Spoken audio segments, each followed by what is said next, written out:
It's Todd Duncan. Welcome to day 15 in our 2020 Gave Me series. I want to encourage you to use hashtag 2020 Gave Me and submit your great gift from 2020. Tell us your story.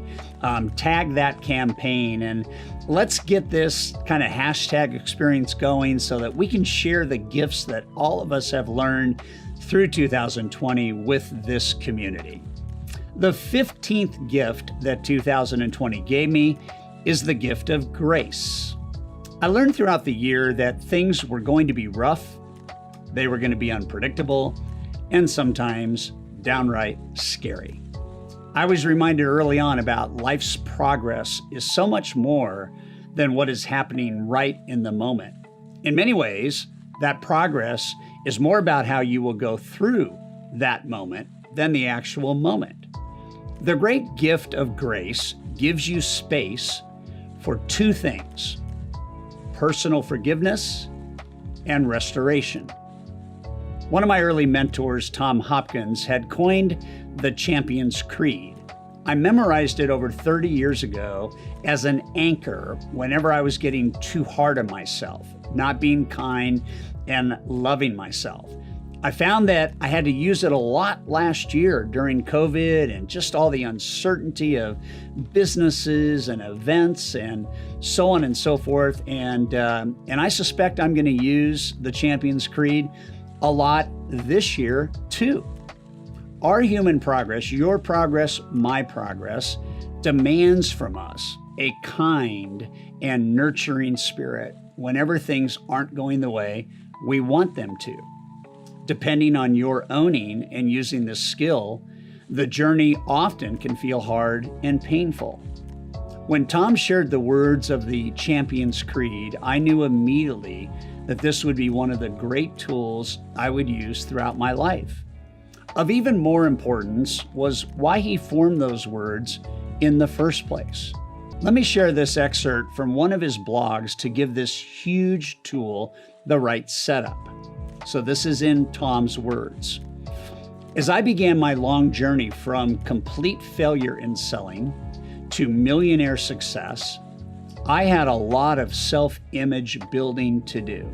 You see, I was the kid in school who was too shy to read out loud in class. I was more interested in playing sports and making mischief in high school than in studying. I dropped out of college after 90 days because it wasn't for me.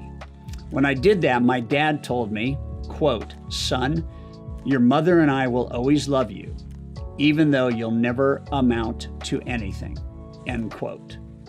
You can imagine where my self-image was as I took on the responsibility of a wife and baby with no real plan for my life. Not being a great student, it was a real struggle for me to get my real estate license after deciding construction work had no future for me. Once I got my license though and started hanging around people who were making pretty good money, I wanted to do the same. I wanted it bad enough to do whatever it would take to succeed. I started learning what they knew. Every personal development seminar that was available had Tom Hopkins sitting in the front row, absorbing every word the speakers uttered. This was a whole new world for me, Tom says. However, even though I was hearing the messages and learning what to do and say, my self-image had not yet improved enough to help me achieve that great life of my dreams. The encouragement to keep working at it had to come from within. I started writing down what I would like to hear a mentor or a coach say to me in order to stay motivated on those days when everything I touched turned to something other than gold. The words I used and have taught my students since one of my first training events in 1974 are these words: I am not judged by the number of times I fail, but by the number of times I succeed. And the number of times I succeed is in direct proportion to the number of times I can fail and keep trying. I wrote it out and I put it where I would see the creed multiple times every day. Today, it's part of my training in nearly every seminar I teach. Take it, use it, and keep trying until you achieve the success of your dreams. Such a powerful, powerful creed, a mantra to embrace. I've spent my life studying high performance. I love looking at the attributes and character traits really successful people have. When I look at the concept of personal grace, to me, it is one of the most profound gifts that you can give yourself. Words that align us to this truth about grace are tenderness, kindness, love, and dignity. Grace is all of those.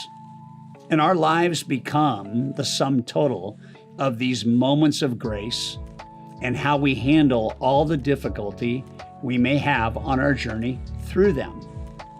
I was talking with my younger son in the midst of COVID last year. Matt has always been a little hard on himself, and he was in a season where it was particularly difficult. His words to me were, "I feel like my life is falling apart." That's a hard message to hear from your 20-year-old son. I knew that in an instant, he was having a personal grace moment. I immediately went back in my mind to the Champion's Creed. I looked at Matt and I said, "Son, I'm sorry you're feeling that way. It's got to be heavy. As your dad, I actually see your life falling together, not apart." And he looked at me and he mustered a little smile. I could tell that I was getting through to him. Everything that wasn't working in his life was actually working for his life and for his best life. If only he could give himself some personal grace. And I believe the mission that we all have, if we are to have the life of our dreams and the relationships of our dreams and the business of our dreams, I believe it's about personal grace.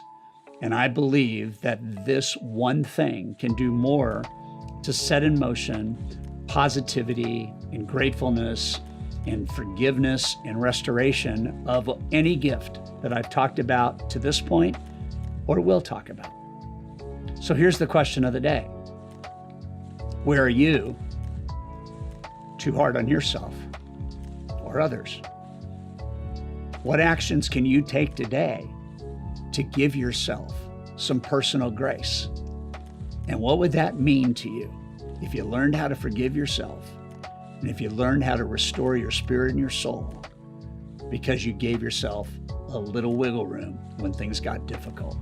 That's a question worth working on, and I hope this has impacted you. I know it's impacted me.